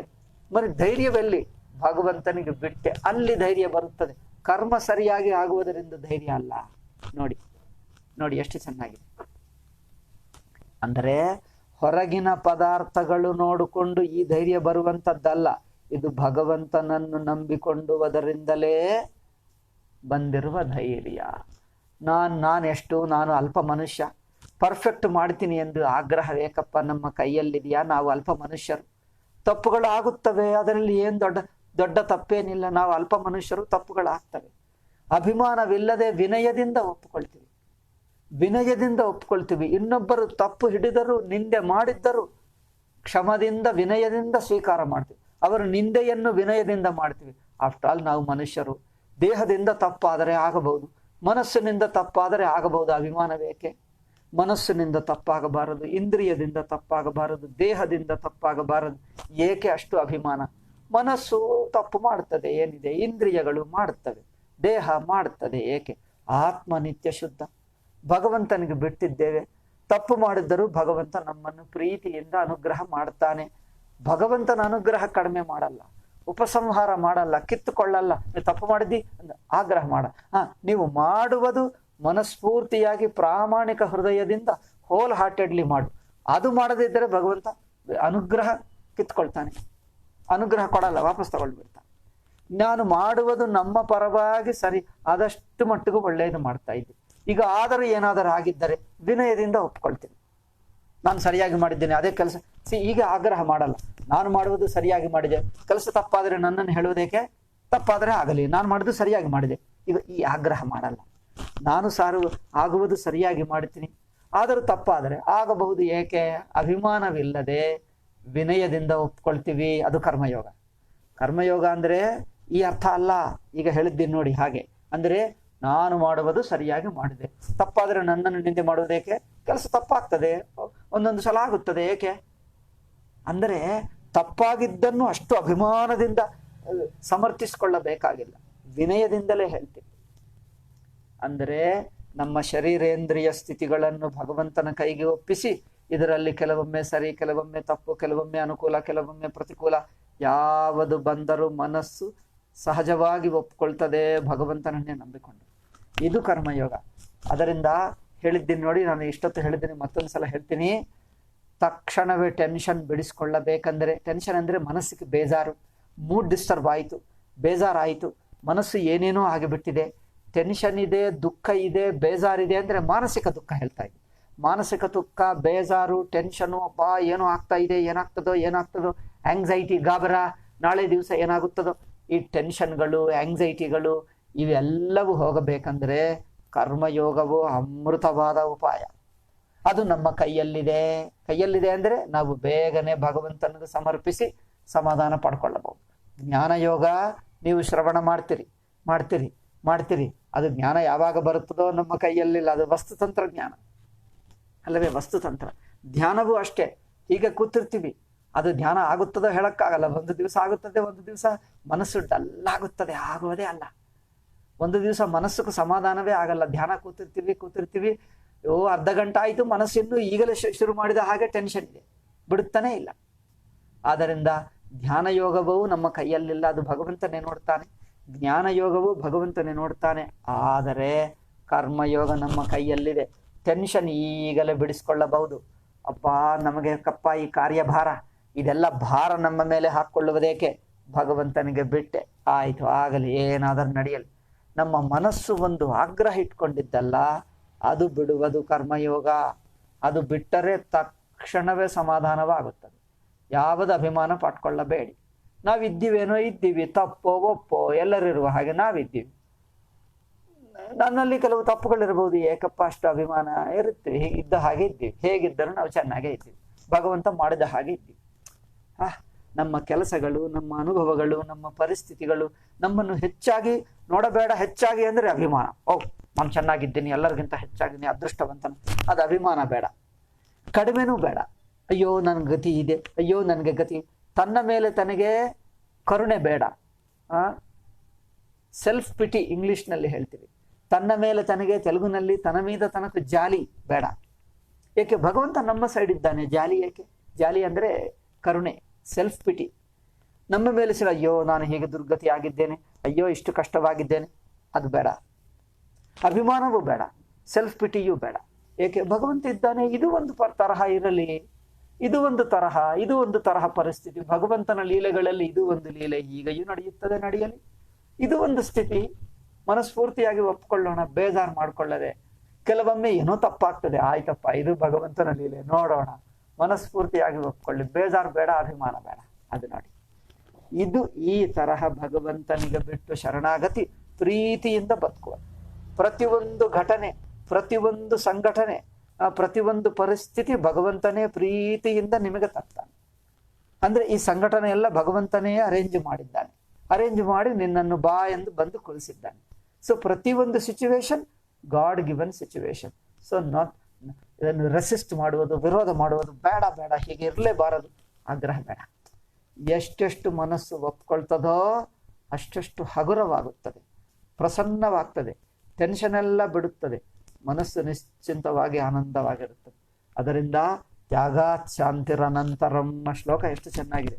ಕರ್ಮಯೋಗದಿಂದ ತಕ್ಷಣವೇ ಟೆನ್ಷನ್ ಬಿಟ್ಟು ಹೋಗ್ತದೆ, ಬೇಜಾರು ಬಿಟ್ಟು ಏನೋ ಆಯಿತು, ಅಯ್ಯೋ ಇಷ್ಟು ಲಾಸ್ ಆಯ್ತೆ, ಅಯ್ಯೋ ಇಷ್ಟು ಲಾಸ್ ಆಯ್ತೆ, 1-2 ಲಕ್ಷ ರೂಪಾಯಿ, 5 ಲಕ್ಷ ರೂಪಾಯಿ ಆಯ್ತಪ್ಪ, ಏನು ಮಾಡ್ತೀವಿ? 5 ಲಕ್ಷ ಅಲ್ಲ, 100 ಲಕ್ಷ ಆದರೂ ಇಡೀ ಮನೆನೇ ಹೋಗಿದ್ದರು ಏನು ಮಾಡ್ತೀವೇನು? ಮತ್ತೆ ಮುಂದೆ ಮಾಡತಕ್ಕದ್ದೇನೋ ಮಾಡು. ಈಗ ಆಗಿ ಹೋಗಿದ್ದಕ್ಕೆ ಬೇಜಾರು ಮಾಡಿಕೊಂಡ್ರೆ ಪರಿಹಾರವಿಲ್ಲ. ಬೇಜಾರನ್ನು ಬಿಟ್ಟು ಬಿಡುವುದು. ಆಯ್ತು ಆಯ್ತು ಇದು ನಿಮ್ಮ ಇಷ್ಟವೇ, ನಡೆಯಲಿ, ಇದರಿಂದಲೇ ನಮಗೆ ಒಳ್ಳೆಯದಾಗುತ್ತದೋ ಏನೋ, ಆಯ್ತು ಆಗಲಿ ಎಂದು ಅದನ್ನು ಬಿಟ್ಟು ಒಪ್ಕೊಂಡಿದ್ದೀರೋ ಸಮಾಧಾನವಾಯಿತು, ತಕ್ಷಣವೇ ಸಮಾಧಾನ. ಅದರಿಂದ ತ್ಯಾಗಾತ್ ಶಾಂತಿರ ನಂತರ ಭಗವದ್ಗೀತಾ ಅಮೃತವಾದ ಒಂದೊಂದು ಶ್ಲೋಕ ಎಷ್ಟು ದಿವಸ ಆದರೂ ಕೇಳಬಹುದು. ಒಂದೇ ಶ್ಲೋಕ 5 ದಿವಸ, ವಾರ ದಿವಸ ಹೇಳಿದ್ರೆ ಅದೇ ಶ್ಲೋಕದಲ್ಲಿ ಮತ್ತೆ ಹೊಸ ಅರ್ಥ ಬರುತ್ತದೆ. ಅದು ಅದ್ಭುತವಾದದ್ದು. ಯಾ ಸ್ವಯಂ ಪದ್ಮನಾಭಸ್ಯ ಮುಖಾತ್ ಶ್ರೀ ನಿಸೃತ ಎಂದು ಹೇಳಿದ್ದಾರೆ. ಭಗವಂತನ ಅಮೃತ ಮುಖದಿಂದ ಬಂದಿರುವ ಮಾತು, ಒಂದೊಂದು ಮಾತು ಅಮೃತ. ತಕ್ಷಣವೇ ದುಃಖವನ್ನು ಬಿಡಿಸುತ್ತದೆ, ತಕ್ಷಣವೇ ಟೆನ್ಷನ್ ಬಿಡಿಸುತ್ತದೆ. ಒಂದೊಂದು ಶ್ಲೋಕ ಅಮೃತಮಯ ಶ್ಲೋಕ. ಆದ್ದರಿಂದ ಶ್ರೇಯೋ ಹಿ ಜ್ಞಾನಮಭ್ಯಾಸಾತ್ ಜ್ಞಾನಾತ್ ಧ್ಯಾನಂ ವಿಶಿಷ್ಯತೆ ಧ್ಯಾನಾತ್ ಕರ್ಮಫಲ ತ್ಯಾಗ. ಕರ್ಮಫಲ ವಿಷಯದ ಆಗ್ರಹ ಬಿಟ್ಟೆ ತಕ್ಷಣವೇ ಮನಸ್ಸಿಗೆ ಸಮಾಧಾನವಾಯಿತು. ಆದ್ದರಿಂದ ಕರ್ಮಯೋಗ ಧ್ಯಾನ ಯೋಗಕ್ಕೆ ಮೊದಲನೇ ಹೆಜ್ಜೆ. ಉದಾಹರಣೆಗೆ ಹೇಳ್ತೀನಿ, ನೀವು ಯಾವುದಾದರೂ ಭಾಷೆ ಕಲಿಯಬೇಕಾದರೆ ಮೊದಲು ನಿಮಗೆ ಅಕ್ಷರ ಜ್ಞಾನ ಚೆನ್ನಾಗಿದ್ದರೆ, ಪದಗಳ ಜ್ಞಾನ ಚೆನ್ನಾಗಿದ್ದರೆ ವಾಕ್ಯಗಳು ಬೇಗ ಆಗ್ತವೆ, ಆಗಲ್ಲವ? ಭಾಷೆ ಅಂದ್ರೆ ಏನು? ಪದಗಳು, ಎಲ್ಲ ಪದಗಳನ್ನು ಚೆನ್ನಾಗಿ ಕಲ್ತ್ಕೊ. ಅಕ್ಷರಗಳು, ಪದಗಳು ಚೆನ್ನಾಗಿ ಬಂದರೆ ವಾಕ್ಯ ಏನಿದೆ, ಪದಗಳ ಸಮುದಾಯ ವಾಕ್ಯ. ಕರ್ಮಯೋಗ ಚೆನ್ನಾಗಿ ಬಂದರೆ ಜ್ಞಾನಯೋಗ ಹೀಗೆ ಚಿಟ್ಕಿ ಮೇಲೆ ಆಗುತ್ತದೆ, ಧ್ಯಾನ ಯೋಗ ತುಂಬ ಸುಲಭವಾಗ್ತದೆ. ಇದೆಲ್ಲಕ್ಕೆ ಮೂಲ ಸ್ತಂಭ ಕರ್ಮಯೋಗ. ಅದರಿಂದ ಕರ್ಮಯೋಗ ಚೆನ್ನಾಗಿ ಮಾಡಿಕೊಂಡರೆ ಜ್ಞಾನಯೋಗ ಸುಲಭವಾಗಿ ಬಿಡ್ತದೆ. ಶ್ರವಣ ಮಾಡ್ತಾ ಮಾಡ್ತಾ ಜ್ಞಾನ ತಾನೇ ಬರುತ್ತದೆ, ಅಷ್ಟು ಕಷ್ಟಪಡಬೇಕಾಗಿಲ್ಲ. ಧ್ಯಾನ ಯೋಗವಷ್ಟೇ, ಧ್ಯಾನಕ್ಕೆ ಕೂತಿದ್ದರೆ ತಾನೇ ಬ್ರಹ್ಮ ಎಂಬುದು ತಾನೇ ಆಗ್ತದೆ, ದೇಹ ಇಂದ್ರಿಯ ಮನಸ್ಸು ತಾನೇ ಹೋಗ್ತದೆ. ಕರ್ಮಯೋಗ ಗಟ್ಟಿಯಾಗಿದ್ದರೆ ಧ್ಯಾನ ಯೋಗ ತುಂಬ ಸುಲಭ. ಅದರಿಂದ ನಿಮಗೆ ಪದಗಳು ಚೆನ್ನಾಗಿ ಬಂದರೆ, ಇಂಗ್ಲಿಷ್ ಆದರೆ ಸ್ಪೆಲ್ಲಿಂಗ್ಗಳು, ಪದಾರ್ಥ ಚೆನ್ನಾಗಿ ಬಂದರೆ ಪದಗಳ ಅರ್ಥ, ವಾಕ್ಯವು ಸುಲಭವಾಗ್ತದೆ. ಜನರೇನು ಹೇಳ್ತಾರೆ, ನಾನು ವಾಕ್ಯನೇ ಕಲ್ತ್ಕೊಳ್ತೀನಿ, ನನಗೆ ಪದ ಬೇಕೆ. ಪದ ಇಲ್ಲದಿದ್ದರೆ ವಾಕ್ಯ ಹೇಗೆ? ಪದ ಇಲ್ಲದೆ ವಾಕ್ಯ ಇರುತ್ತದೆ? ಇಟ್ಕೆಗಳಿದ್ದರೆ ಗೋಡೆ ಇರುತ್ತದೆ, ಇಟ್ಕೆಗಳು ಬೇಡ ಗೋಡೆನೇ ಬೇಕು ಅಂದ್ರೆ ಇಟ್ಕೆಲ್ದ್ರೆ ಗೋಡೆ ಹೇಗೆ ಆಗ್ತದೆ? ಇಟ್ಕೆಗಳು ತಯಾರು ಮಾಡುವುದಂದ್ರೆ ಅಯ್ಯೋ ಕೆಲ ಮಟ್ಟ ಸಾಧನ, ನಾನು ಮೇಲೆ ಮಟ್ಟನೇ ಮಾಡ್ತೀನಿ. ಮೇಲೆ ಅಂದ್ರೆ ಏನಪ್ಪ? ಮನೆ ಕಟ್ಟುವುದಂದ್ರೆ ನಾನು ಸೀಲಿಂಗ್ಗೆ ನೇರಾಗಿ ಕಟ್ತೀನಿ, ನಾನು ಗೋಡೆಗಳು ಕಟ್ಟಲ್ಲ, ಕಂಬಗಳು ಕಟ್ಟಲ್ಲ. ಅಲ್ಲ, ನೀವು ಗೋಡೆಗಳು ಕಟ್ಟಲ್ಲ, ಕಂಬಗಳು ಕಟ್ಟಲ್ಲ, ನಾನು ಮೇಲೆ ಮಟ್ಟ ಸಾಧಕ, ಉತ್ತಮ ಸಾಧಕ. ಉತ್ತಮ ಅಂದ್ರೆ ಏನು? ಮೇಲೆ ಸೀಲಿಂಗ್ ಕಟ್ತಾನೆ, ಮಧ್ಯಮ ಅಧಿಕಾರಿ ಗೋಡೆ ಕಟ್ತಾನೆ, ಅಲ್ಲವೇ? ಅಧಮಾಧಿಕಾರಿ ಫ್ಲೋರಿಂಗ್ ಮಾಡ್ತಾನೆ, ನಮಗೆ ಫ್ಲೋರಿಂಗ್ ಬೇಡ, ಗೋಡೆ ಬೇಡ, ನಾವು ಮೇಲೆ ಸೀಲಿಂಗ್ ಮಾಡ್ತೀವಿ. ಫ್ಲೋರಿಂಗ್ ಇಲ್ಲದಿದ್ದರೆ ಎಲ್ಲಿ ನಿಂತುವುದಪ್ಪ? ಗೋಡೆಗಳಿಲ್ಲದಿದ್ದರೆ ಸೀಲಿಂಗ್ ಎಲ್ಲಿ ಕಟ್ತೀವಿ? ಆದ್ದರಿಂದ ಕರ್ಮಯೋಗವು ಫೌಂಡೇಶನಲ್, ತುಂಬ ಮುಖ್ಯ. ಕರ್ಮಯೋಗ ಅಂದರೆ ಅಮೃತ ತುಲ್ಯ. ಕರ್ಮಯೋಗದಲ್ಲಿ ಭಗವಂತನಿಗೆ ಕರ್ಮಯೋಗಿಯನ್ನು ನೋಡಿದ್ದರೆ ತುಂಬ ಪ್ರೀತಿ, ಅಪಾರ ಪ್ರೀತಿ ಭಗವಂತನಿಗೆ. ಭಗವಂತನಿಗೆ ಅಪಾರ ಪ್ರೀತಿ. ನೀವು ಕರ್ಮಯೋಗ ಮಾಡ್ತೀ ಅಂದರೆ ಎಷ್ಟು ಪ್ರೀತಿಯಿಂದ ನೋಡ್ತಾನೋ ಭಗವಂತ ನಮ್ಮನ್ನು. ಆದ್ದರಿಂದ ಕರ್ಮಯೋಗ ಮಾಡುವ ಭಕ್ತ ಅಂದರೆ ಭಗವಂತನಿಗೆ ಮಹಾಪ್ರೀತಿ, ವಿಶೇಷ ಪ್ರೀತಿಯಿಂದ ನೋಡ್ತಾನೆ. ತೇಷಾಮಹಂ ಸಮುದ್ಧರ್ತ ಮೃತ್ಯು ಸಂಸಾರ ಸಾಗರ ಭವಾಮಿ ನಚಿರಾತ್ ಪಾರ್ಥ ಮಯ್ಯಾವೇಶಿತ ಚೇತಸಾಂ. ನನ್ನನ್ನೇ ನಂಬಿಕೊಂಡವನಿಗೆ ಸ್ಪೆಷಲ್ ಪ್ರೇಮದಿಂದ ಪಕ್ಕಕ್ಕಿರ್ತೀನಿ, ಅವರ ಜೊತೆಗೆ ಅವರನ್ನು ನೋಡ್ಕೊಳ್ತೀನಿ. ಎಷ್ಟು ಚೆನ್ನಾಗಿದೆ ನೋಡಿ. ಕರ್ಮಯೋಗ ಶರಣಾಗತಿ ಅಂದರೆ ಭಗವಂತನಿಗೆ ಮಹಾ ಪ್ರೀತಿ. ಅದರಿಂದ ಕರ್ಮಯೋಗವನ್ನು ಯಾರು ಕಡೆಗಣಿಸಬಾರದು. ಆಯ್ತಾ? ಜನರು ಏನೋ ಜ್ಞಾನ ನಾವು ವೇದಾಂತ ಶ್ರವಣ ಮಾಡ್ತೀವಿ, ವೇದಾಂತ ಪುಸ್ತಕ ಓದ್ತೀವಿ, ನಮಗೆ ಯಾಕೆ ಕರ್ಮಯೋಗ? ಮತ್ತೆ ಟೆನ್ಷನ್ ಬರ್ತದೆ ಗುರುಗಳೇ ಎಂದು ಮತ್ತೆ ಹೇಳ್ತಾರೆ. ಏಕೆ ಬರ್ತದೆ? ಕರ್ಮಯೋಗ ಮಾಡಲಿಲ್ಲ, ಅದು ಟೆನ್ಷನ್, ಇನ್ನೇನಿಲ್ಲ. ಕರ್ಮಯೋಗ ಮಾಡಿದ್ರೆ ಆಲ್ ಟೆನ್ಷನ್ ಗಾನ್. ಆದ್ದರಿಂದ ನೋಡಿ, ಅತ್ರ ಕರ್ಮಯೋಗ ಸಿದ್ಧಿಂ ಪ್ರಾಪ್ತಸ್ಯ. ಕರ್ಮಯೋಗದಲ್ಲಿ ಸಿದ್ಧಿ ಅಂದರೇನು? ಭಗವಂತನಿಗೆ ಶರಣಾಗತಿ ಮಾಡಿದ್ದೇವೆ. ಶರಣಾಗತಿ ಮಾಡಿದವನು ವೇದಾಂತ ಶ್ರವಣಕ್ಕೆ ಜ್ಞಾನಯೋಗಕ್ಕೆ ಬಂದರೆ ಗುರುಗಳ ಹತ್ತಿರಕ್ಕೆ ಭಗವಂತನ ಶರಣಾಗತಿ ಸ್ಥಿತಿಯಲ್ಲೇ ಬರ್ತಾನೆ. ನಾನು ಗುರುಗಳ ಹತ್ತಿರ ಬಂದೆ, ಇದು ನೋಡಿ ಭಗವಂತನ ಅನುಗ್ರಹವಿದೆ. ಭಗವಂತನೇ ನನ್ನನ್ನು ಇಲ್ಲಿಗೆ ಕರ್ಕೊಂಡು ಬಂದ, ವೇದಾಂತ ಶ್ರವಣ ಮಾಡಿಸ್ತಾ ಇದ್ದಾನೆ, ಅದು ಭಗವಂತನ ಅನುಗ್ರಹವೇ. ಅಂದರೆ ಭಗವಂತನ ಶರಣಾಗತಿಯಲ್ಲೇ ನಾವು ಗುರುಗಳ ಹತ್ತಿರ ಹೋಗ್ತೀನಿ, ಶರಣಾಗತಿ ಸ್ಥಿತಿಯಲ್ಲೇ ಶ್ರವಣ ಮಾಡ್ತೀನಿ. ಎಷ್ಟು ಹಗುರವಾದ ಮನಸ್ಸು, ಅತ್ಯಂತ ಪವಿತ್ರ ಮನಸ್ಸಿನಿಂದ ಶ್ರವಣ ಮಾಡ್ತಾನೆ. ಆಂತ ಶ್ರವಣ ಒಂದು ಸಲ ಶ್ರವಣ ಮಾಡಿದ್ದರೂ ಮನಸ್ಸಿಗೆ ಅಪಾರವಾದ ಜ್ಞಾನವಾಗುತ್ತದೆ. ಅಧ್ಯಾಸ ಬೇಗಿ ಬಿಡುತ್ತದೆ. ಅಧ್ಯಸ್ಥ ನಾಮರೂಪ ಪ್ರಪಂಚ, ದೇಹಾಭಿಮಾನ, ಇಂದ್ರಿಯಾಭಿಮಾನ, ಮನಸ್ಸಿನ ಅಭಿಮಾನ ಬೇಗಿ ಬಿಡುತ್ತದೆ. ಜ್ಞಾನಯೋಗ ಬೇಗಿ ಪರಿಪಕ್ವವಾಗುತ್ತದೆ. ಕರ್ಮಯೋಗ ಚೆನ್ನಾಗಿ ಫೌಂಡೇಶನ್ ಗಟ್ಟಿಯಾಗಿದ್ದರೆ ಗೋಡೆಗಳು ಸೀಲಿಂಗ್ ಸುಲಭವಾಗ್ತದೆ. ಫೌಂಡೇಶನೇ ಇಲ್ಲ, ಗೋಡೆ ಇಲ್ಲ, ಒಂದು ಸೀಲಿಂಗ್ ಮಾಡ್ತೀನಿ ಅಂದ್ರೆ, ಕಂಬ ಇಲ್ಲ ಅಂದ್ರೆ ಕಂಬ ನೀವು ನಂತರ ಮಾಡ್ಕೊ, ನೀವು ಫೌಂಡೇಶನ್ ನಂತರ ಮಾಡ್ಕೊ.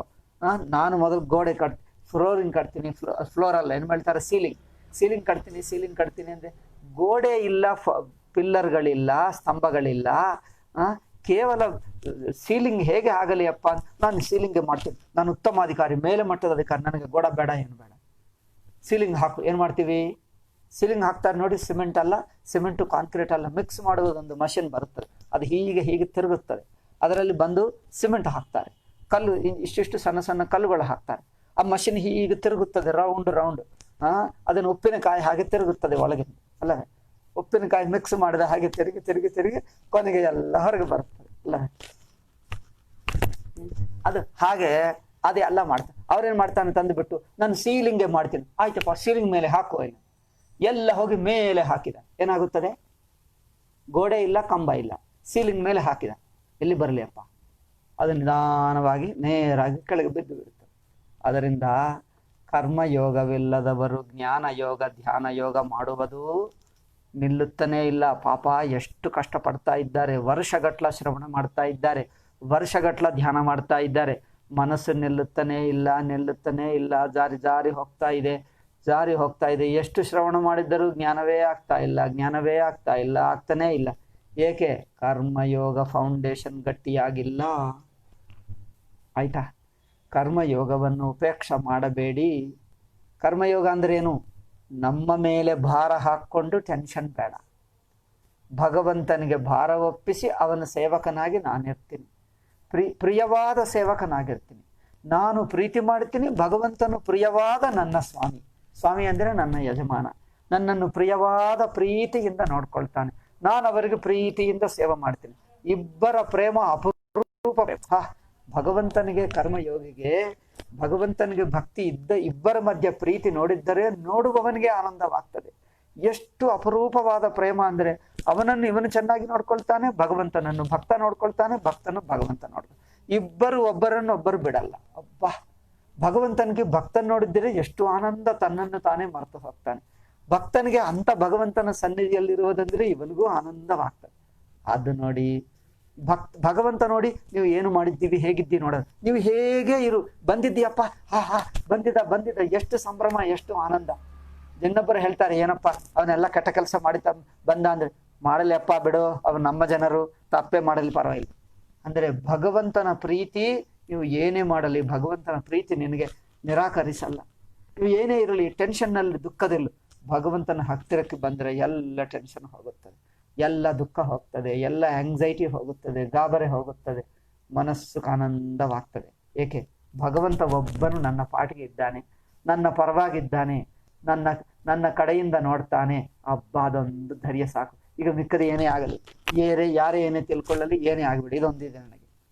ಹಾಗೆ ಭಗವಂತನ ಶರಣಾಗತಿ, ಭಗವಂತನಿಗೆ ಭಕ್ತನನ್ನು ಬಿಡಲ್ಲ. ಸಕೃದೇವ ಪ್ರಪನ್ನಾಯ ತವಾಸ್ಮೀತಿ ಚ ಯಾಚತೆ, ರಾಮಚಂದ್ರನ ಶ್ಲೋಕ. ವಿಭೀಷಣ ಬಂದಾಗ, ಅಯ್ಯೋ ವಿಭೀಷಣ ಶತ್ರುವಿನ ತಮ್ಮ, ಅವನು ರಾಜ, ಏನಾಗ್ತಾನೋ ಗೊತ್ತಿಲ್ಲ, ಮೋಸ ಮಾಡ್ತಾನೇನೋ ಅಂದ್ರೆ, ಅಲ್ಲಿ ರಾಮಚಂದ್ರ ಏನು ಹೇಳ್ತಾನೆ, ಮಿಕ್ಕ ಜನರು ಸುಗ್ರೀವ ಅವರೆಲ್ಲರೂ ಬಂತನು ಅರೆಸ್ಟ್ ಮಾಡಿದ್ದಾರೆ ವಿಭೀಷಣನನ್ನು. ಅವರನ್ನು ಬಿಡಬಾರದು, ಸಾಯಿಸಬೇಕು, ಇವನು ಹೊಡೆಯಬೇಕು, ಏನು ಮಾಡಬೇಕು, ಎಲ್ಲರ ಕೋಪದಿಂದ ಸಿಟ್ಟಿಂದ ಮಾತಾಡ್ತಾರೆ. ರಾಮಚಂದ್ರ ಒಬ್ಬನೇ ಹೇಳ್ತಾನೆ, ಪರವಾಗಿಲ್ಲಪ್ಪ ಬಿಡು, ಅವ್ರಿಗೆ ಅರೆಸ್ಟ್ ಗಿರಿಸ್ಟ್ ಏನ ಬಿಡು ಎಂದು ಹೇಳ್ತಾನೆ. ಸಕೃದೇವ ಪ್ರಪನ್ನಾಯ ತವಾಸ್ಮೀತಿ ಚ ಯಾಚತೆ. ಒಂದು ಸಲ ರಾಮಚಂದ್ರ ಹೇಳ್ತಾನೆ, ಒಂದು ಸಲ ಯಾರೇ ಬಂದು ಪ್ರಭು ನಾನು ನಿನ್ನವನು, ಬಾಯಿ ಮಾತಲ್ಲ, ಹೃದಯದಿಂದ ಬರಬೇಕು. ಈಗ ನನಗೆ ನನ್ನನ್ನು ನಾನಾಗಿರುವುದು ತುಂಬ ಟೆನ್ಷನ್ ಆಗ್ತಾ ಇದೆ, ನೀನೇ ನನಗೆ ಪ್ರಭು ಎಂದು ಭಗವಂತನಿಗೆ ಸಮರ್ಪಣ ಮಾಡಿಬಿಡ್ತಾನೆ. ನಿಮ್ಮ ಕೈಗೆ ಬಿಟ್ಟೆ, ಈಗ ನನಗೆ ಏನಾಗುತ್ತದೆ, ಈಗ ನೀವು ಏನು ಮಾಡಿದರೂ ನಾನು ಒಪ್ಕೊಳ್ತೀನಿ, ಈಗ ನಾನು ಆಗ್ರಹ ಮಾಡಲ್ಲ. ನೀವು ಏನೇ ಮಾಡುವುದು ನಿನ್ನ ಇಷ್ಟ, ನಿನ್ನ ಇಷ್ಟವನ್ನು ನನ್ನ ಇಷ್ಟ ಮಾಡ್ಕೊಳ್ತೀನಿ. ನನಗೆ ತೊಂದರೆ ಕೊಟ್ಟರೆ ಆಯಿತು ಭಗವಂತ, ನಿನ್ನ ಇಷ್ಟ ಇದೆ, ಆ ಇಷ್ಟ ನಾನು ಒಪ್ಕೊಳ್ತೀನಿ. ಹಾಗೆ ಸಮರ್ಪಣ ಮಾಡಿದವರಿಗೆ ಸಕೃದೇವ ಪ್ರಪನ್ನಾಯ ತವಾಸ್ಮೀತಿ ಚ ಯಾಚತೆ. ಒಬ್ಬನು ತವಾಸ್ಮಿ, ಪ್ರಭು ನಾನು ನಿನ್ನವನು, ಈಗ ನನ್ನನ್ನು ಶರಣು ಹೊಕ್ಕಿದೆ, ಈಗ ನಾನು ನಿನ್ನವನೇ ಮಾಡ್ಕೋ ಎಂದು ಹೇಳಿಬಿಟ್ಟರೆ, ಅಭಯಂ ಸರ್ವಭೂತೇಭ್ಯ, ನಾನು ಅವರಿಗೆ ಅಭಯ ಕೊಡ್ತೀನಿ, ನೀವು ನಿಶ್ಚಿಂತವಾಗಿರಪ್ಪ, ನೀವು ನನ್ನವನಾಗಿ ಬಿಟ್ಟಿದ್ದಿ, ನಿಮಗೆ ಚಿಂತ ಬೇಡ, ನಾನೇ ಎಲ್ಲ ನೋಡ್ಕೊಳ್ತೀನಿ ಎಂದು ಭಗವಂತ ಅಭಯಂ ಕೊಡ್ತಾನೆ.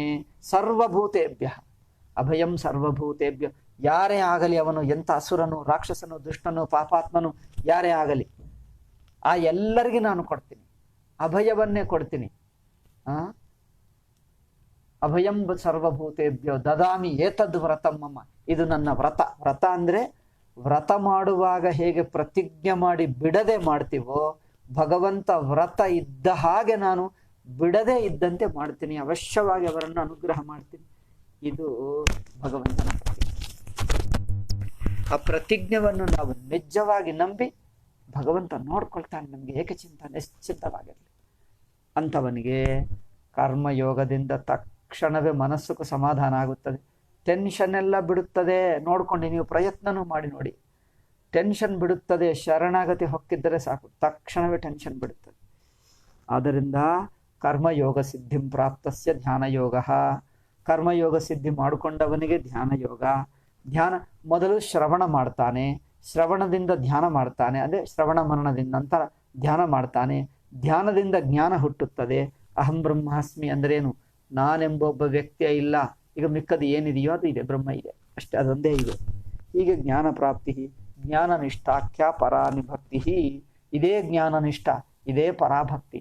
ಜ್ಞಾನಿಗೆ ಪರಾಭಕ್ತಿ ಆಗ್ತದೆ, ಮಿಕ್ಕ ಎಲ್ಲರಿಗೂ ಕೆಳಮಟ್ಟದ ಭಕ್ತಿ. ಜ್ಞಾನಿ ಭಕ್ತಿ ಪೂರ್ಣ ಭಕ್ತಿ. ಏಕೆ? ಜ್ಞಾನಿಗೆ ನಾನು ಎಂಬುದು ಬಿಟ್ಟು ಭಗವಂತನಲ್ಲೇ ಸಮರ್ಪಿಸಿ, ಭಗವಂತನೇ ತನ್ನಲ್ಲಿ ಕೆಲಸ ಮಾಡ್ತಾ ಇದ್ದಾನೆ ಎಂದು ಪೂರ್ತಿ ಭಗವಂತನಿಗೆ ಬಿಟ್ಟು ಬಿಡ್ತಾನೆ. ತಾನೆಂಬುದು ಇಲ್ಲವೇ ಇಲ್ಲ, ತನ್ನನ್ನು ಅಳಿಸೇ ಬಿಡ್ತಾನೆ, ಪೂರ್ತಿ ತನ್ನನ್ನು ಭಗವಂತನಿಗೆ ಒಪ್ಪಿಸಿಬಿಡ್ತಾನೆ, ತನ್ನ ಇಂಡಿವಿಜುವಾಲಿಟಿಯನ್ನೇ ಅಳಿಸಿಬಿಡ್ತಾನೆ. ಅದು ಭಗವಂತಂದು. ಅಂಥವನಿಗೆ ಇತ್ಯೇತೆ ಕ್ರಮೇಣ ಸಿದ್ಧಂತಿ. ಮೊದಲು ಕರ್ಮಯೋಗ, ಅದರಿಂದ ಶ್ರವಣ ಮನನ, ಅದಾದ ನಂತರ ಧ್ಯಾನ ಯೋಗ, ಅದಾದ ನಂತರ ಜ್ಞಾನ ಪ್ರಾಪ್ತಿ, ಅದೇ ಜ್ಞಾನದಲ್ಲಿ ನಿಷ್ಠ ಆಗಿರುವುದು. ಈಗ ಇದು ಕ್ರಮ ಸಾಧನ.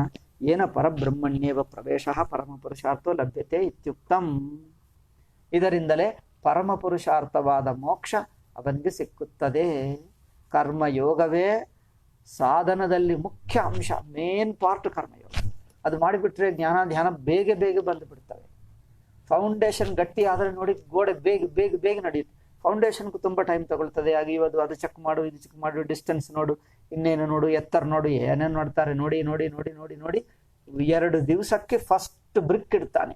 ಮೊಟ್ಟ ಮೊದಲನೆಯ ಇಟ್ಕ ಇಡಬೇಕಂದ್ರೆ ಹಿಂದೆ ನೋಡ್ತಾನೆ, ಮೇಲೆ ನೋಡ್ತಾನೆ, ಅದು ಅಳತೆ ಮಾಡ್ತಾನೆ, ಇದು ಅಳತೆ ಮಾಡ್ತಾನೆ, ಮಾಡಿ ಮಾಡಿ ಮಾಡಿ ಲಾಸ್ಟ್ಗೆ ಇಡ್ತಾನೆ. ಅಬ್ಬಾ, ಫೌಂಡೇಶನ್ ಆಗಿಬಿಟ್ಟರೆ ಈಗ ಗೋಡೆಗಳು ಬೇಗ ಬೇಗ ಬೇಗ ನಡೆಯುತ್ತೆ ಅಲ್ಲ. ಅದರಿಂದ ಕರ್ಮಯೋಗವನ್ನು ಕಡೆಗಣಿಸಬೇಡಿ. ಪರಬ್ರಹ್ಮಣ್ಯವ ಪರಮ ಪುರುಷಾರ್ಥೋ ಲಭ್ಯತೆ.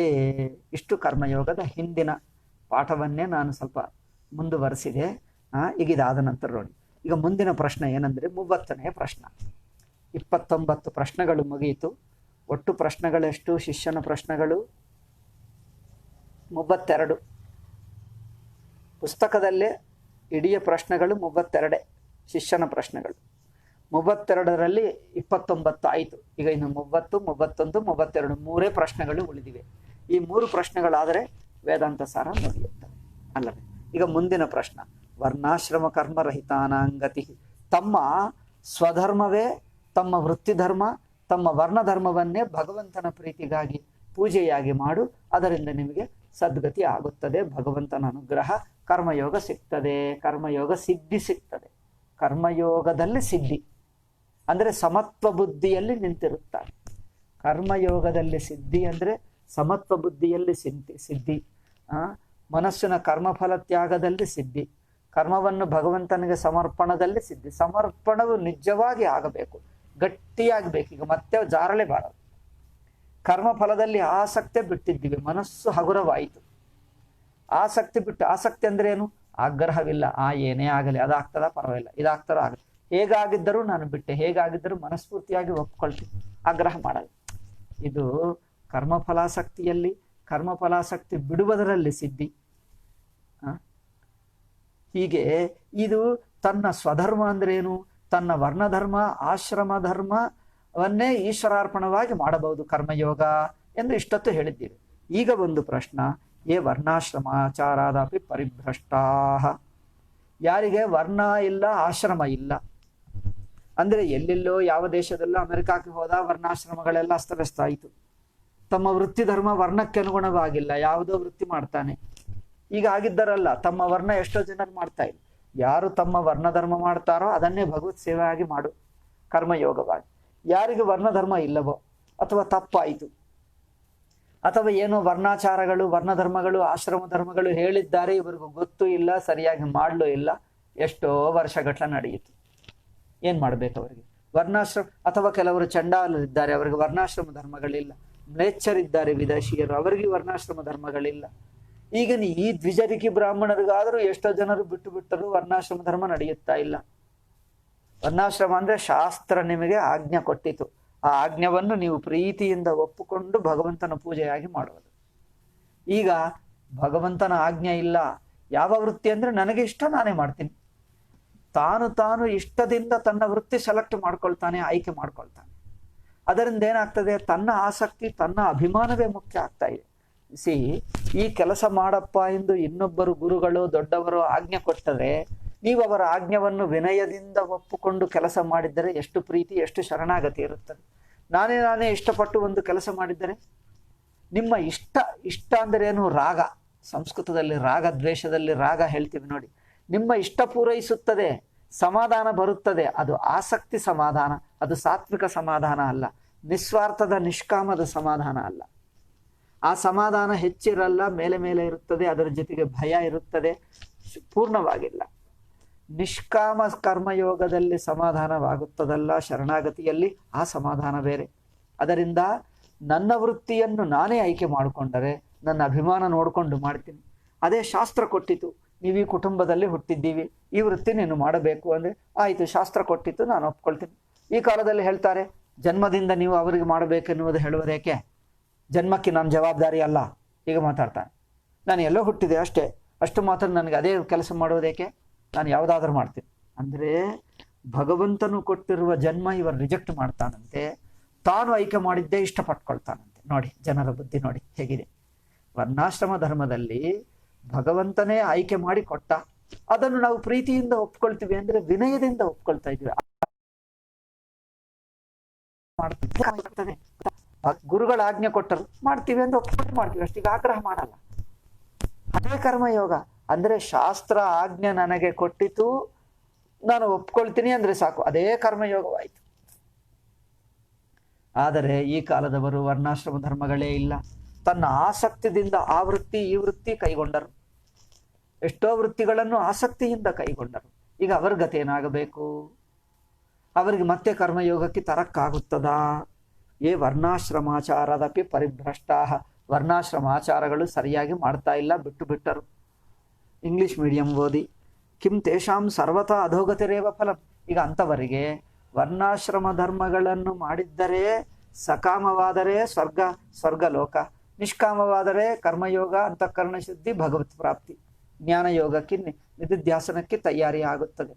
ಆದರೆ ಕೆಲವರಿಗೆ ವರ್ಣಾಶ್ರಮ ಧರ್ಮಗಳೇ ಗೊತ್ತಿಲ್ಲ, ಹೇಳುವರು ಇಲ್ಲ, ಏನೇನೋ ತಮ್ಮ ಆಸಕ್ತಿಗೆ ಅನುಗುಣವಾಗಿ ಯಾವುದೋ ಒಂದು ವೃತ್ತಿಯನ್ನು ಆಯ್ಕೆ ಮಾಡಿಕೊಂಡು ಕೆಲಸ ಮಾಡ್ತಾ ಇದ್ದಾರೆ. ಅಂದರೆ ನಮ್ಮ ಆಸಕ್ತಿಯಿಂದ ನಾವು ಆಯ್ಕೆ ಮಾಡಿಕೊಂಡಿರುವ ವೃತ್ತಿ ಮಾಡಿದ್ದರೆ ಅದು ಕರ್ಮಯೋಗ ಆಗ್ತಾ ಇಲ್ಲ. ಅಭಿಮಾನದಿಂದ ಆಸಕ್ತಿಯಿಂದ ಸೆಲೆಕ್ಟ್ ಮಾಡಿಕೊಂಡಿದ್ದೀವಿ. ಅದರಿಂದ ಕಿಂ ತೇಷಾಂ ಸರ್ವತಾ ಅಧೋಗತಿರೇವ ಕೇವಲಂ. ಈಗ ಅವರಿಗೆ ಸದ್ಗತಿ ಸಿಗಲ್ಲವಾ? ಅಧೋಗತಿ ಆಗುತ್ತದಾ ಎಂದು ಪ್ರಶ್ನೆ. ಆಹೋಸ್ವಿತಿ ಶ್ರದ್ಧಾವತಾಂ ತೇಷಾಂ ಅಪ್ಯಸ್ತಿ ಭಗವತ್ ಪ್ರಾಪ್ತ ಉಪಾಯ. ಅಥವಾ ವರ್ಣಾಶ್ರಮ ಧರ್ಮ ಇಲ್ಲದಿದ್ದರೂ ಒಂದು ಶ್ರದ್ಧಾ ಇದ್ದರೆ ಸಾಕು. ಶ್ರದ್ಧಾ ಭಕ್ತಿಯಿಂದ ನಿಮ್ಮ ವೃತ್ತಿ ಧರ್ಮ ಯಾವುದೇ ಕೆಲಸ, ಯಾವ ಕೆಲಸ ಕೊಟ್ಟರೋ ಅದನ್ನೇ ಪ್ರೀತಿಯಿಂದ ಮಾಡು, ಶ್ರದ್ಧೆಯಿಂದ ಮಾಡು. ಅಮ್ಮೋ ಇದು ಸಾಮಾನ್ಯ ಕೆಲಸ ಅಲ್ಲ, ನಮಗೆ ಸೇವೆ ಮಾಡುವ ಸೌಭಾಗ್ಯ ಸಿಕ್ಕಿತು, ಇದು ನನ್ನ ಅದೃಷ್ಟ, ಎಲ್ಲರಿಗಿಂತ ನಾನೇ ಅದೃಷ್ಟ ಎಂದು ಅಂದ್ಕೊಂಡು ಆ ಭಾವದಿಂದ ಮಾಡು. ಶ್ರದ್ಧಾವಂತೋ ಅಥವಾ ಶ್ರದ್ಧಾವಂತನಿಗೆ ವರ್ಣಾಶ್ರಮ ಧರ್ಮ ಇಲ್ಲದಿದ್ದರೆ ಅಂದ್ರೆ ಯಾವುದೋ ಕಾರಣದಿಂದ ಬಿಟ್ಟು ಹೋಯಿತು. ಬೇಕೆಂದು ಬಿಡಬೇಕೆಂದು ನಾನು ಹೇಳುತ್ತಾ ಇಲ್ಲ, ಯಾವುದೋ ಕಾರಣದಿಂದ ಬಿಟ್ಟು ಹೋಯಿತು ಅಂಥವನಿಗೆ ತೇಷಾಮಪ್ಯಸ್ತಿ ಭಗವತ್ ಪ್ರಾಪ್ತ ಉಪಾಯ. ಅವನಿಗೂ ಭಗವತ್ ಪ್ರಾಪ್ತಿಗೆ ಅವಕಾಶವಿದೆಯೋ? ಅಥವಾ ವರ್ಣಾಶ್ರಮ ಧರ್ಮದಿಂದಲೇ ಅಂತಃಕರಣ ಶುದ್ಧಿ, ಇನ್ನೊಂದು ಬಗೆ ನಿಮಗೆ ಅಂತಃಕರಣ ಶುದ್ಧಿ ಆಗುವುದೇ ಅಲ್ಲ ಎಂದು ಯಾರಾದರೂ ಹೇಳಬಹುದಾ? ವರ್ಣಾಶ್ರಮ ಧರ್ಮವನ್ನೇ ನಿಷ್ಕಾಮವಾಗಿ ಆಚರಿಸು ಕರ್ಮಯೋಗ. ಇಲ್ಲದಿದ್ದರೆ ಆಗುವುದೇ ಅಲ್ಲ ಅಂದರೆ ಆಗುತ್ತದ? ಅಲ್ಲ. ಅಂದರೆ ಮನಸ್ಸುಗೂ ಶ್ರದ್ಧೆ ಇರಬೇಕು, ಶರಣಾಗತಿ ಇರಬೇಕು. ವರ್ಣಾಶ್ರಮ ಧರ್ಮಗಳು ಇವನೇ ಬೇಕೆಂದು ಬಿಟ್ಟಿಲ್ಲ, ಬಟ್ ಏನೋ ಪರಿಸ್ಥಿತಿಗಳು ಬಂತು, ಕೆಲವು ಆಚಾರಗಳು ಬಿಟ್ಟು ಹೋಗಿವೆ. ಆದರೂ ನೀವು ಎಷ್ಟು ಏನು ಹೇಳ್ತಾರೆ, ಯಾವತ್ ಶಕ್ತಿ ಯಥಾಶಕ್ತಿ ಅಂದರೆ ಎಷ್ಟು ಅವಕಾಶವಿದೆಯೋ ಅಷ್ಟು ಮಾಡು.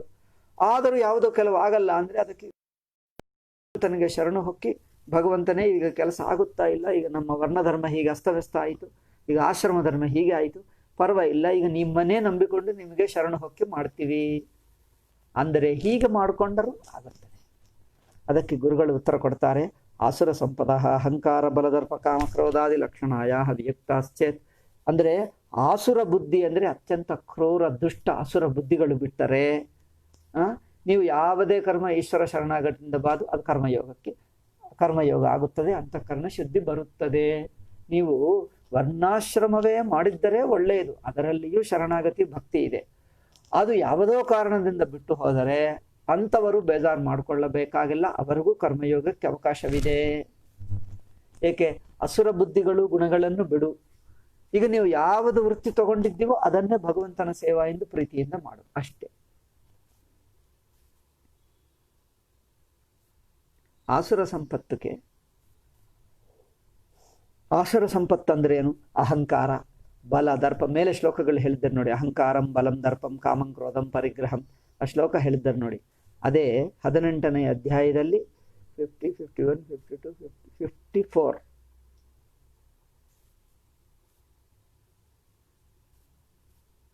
53 ಅಹಂಕಾರಂ ಬಲಂ ದರ್ಪಂ 18ನೇ ಅಧ್ಯಾಯ ಭಗವದ್ಗೀತದಲ್ಲಿ 53 ಶ್ಲೋಕದಲ್ಲಿ ಅಹಂಕಾರ, ಬಲ, ದರ್ಪ, ಕ್ರೋಧಾದಿ ಲಕ್ಷಣ ಈ ಗುಣಗಳನ್ನೆಲ್ಲ ಮೊದಲು ಆಸುರಿ ಸಂಪದ ಬಿಟ್ಕೊಳ್ಳಬೇಕು.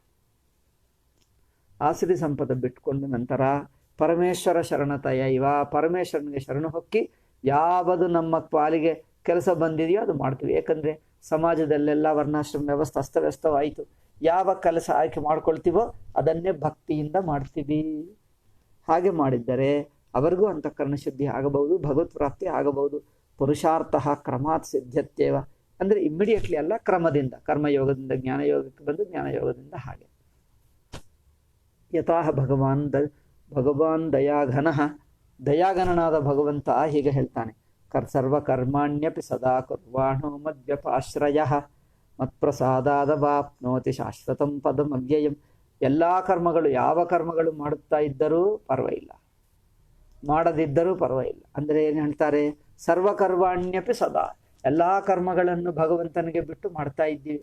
ಈಗ ವರ್ಣಾಶ್ರಮ ಕರ್ಮಗಳಲ್ಲ, ನೀವು ಯಾವ ಕರ್ಮ ಇದೆಯೋ ಅದು ನೀವು ಆಯ್ಕೆನೇ ಮಾಡಲಿ, ವರ್ಣಾಶ್ರಮದಲ್ಲಿ ಹೇಗೆ ಇರಲಿ, ಯಾವುದು ಮಾಡ್ತಾ ಇದೆಯೋ ಅದನ್ನೇ ಭಗವಂತನಿಗೆ ಒಪ್ಪಿಸು. ನಿನ್ನ ಜೀವನ ನಿನ್ನ ಕರ್ಮ, ನಿನ್ನ ಜೀವನ ನಿನ್ನ ಕರ್ಮವನ್ನು ಭಗವಂತನಿಗೆ ಒಪ್ಪಿಸಿ ನಿಶ್ಚಿಂತವಾಗಿ ಶರಣಾಗತರಾದರೆ ಅದು ಅಂತಃಕರಣ ಶುದ್ಧಿಗೆ ಸಾಧನ. ವರ್ಣಾಶ್ರಮ ಧರ್ಮವಿಲ್ಲದಿದ್ದರೂ ಶರಣಾಗತಿ ರೂಪ ಭಕ್ತೇ ಸಾಧನ. ಇಲ್ಲಿ ಹೇಳ್ತಾರೆ ನೋಡಿ, ಸರ್ವಕರ್ಮಾಣ್ಯಪಿ ಸದಾ ಕುರ್ವಾಣೋ ಮದ್ವ್ಯಪಾಶ್ರಯ ಮತ್ಪ್ರಸಾದಾದವಾಪ್ನೋತಿ ಶಾಶ್ವತಂ ಪದಮವ್ಯಯಂ. ನ ಅನುಗ್ರಹದಿಂದ ಅವರಿಗೆ ಶಾಶ್ವತವಾದ ಪದ ಪರಮಾತ್ಮ ಪದವೇ ಸಿಕ್ಕುತ್ತದೆ. ತತ್ರ ಸರ್ವಕರ್ಮಾಣ್ಯಪಿತ್ಯತ್ರ ಪ್ರತಿಷಿದ್ಧಾನ್ಯಪಿತಿ ಭಾಷ್ಯಕಾರ. ಐ ಥಿಂಕ್ ಸಾಕು, ಐ ಆಮ್ ಟಯರ್ಡ್. ಇನ್ನೂ ಸ್ವಲ್ಪ ಇದೆ, ಈ ಪ್ರಶ್ನೆ ಪೂರ್ತಿ ಆಗಲಿಲ್ಲ. 30ನೇ ಪ್ರಶ್ನೆ, 30ನಲ್ಲಿ ಒಂದನೆಯ ಪ್ರಶ್ನೆ ಮತ್ತು ಎರಡನೆಯದು. 30ನಲ್ಲಿ ಎರಡನೇದು ಸ್ವಲ್ಪ ದೊಡ್ಡದಿದೆ, 30ನಲ್ಲಿ ಒಂದನೆಯದು ನಡೆಯುತ್ತಾ ಇದೆ, ನಂತರ ಇದು ಆಗಿದೆ. ನಾಳೆ ಹೇಳೋಣ, ನಾಳೆ ಅಂದರೆ ನೆಕ್ಸ್ಟ್ ಕ್ಲಾಸ್ನಲ್ಲಿ. ನಾಳೆ ಸುಗಮ ಇರುತ್ತದೆ. ಓಕೆ. ಓಂ ಶಾಂತಿ ಶಾಂತಿ ಶಾಂತಿ. ಹರಿ ಓಂ ಶ್ರೀ ಗುರುಭ್ಯೋ ನಮಃ. ಹರಿ ಓಂ.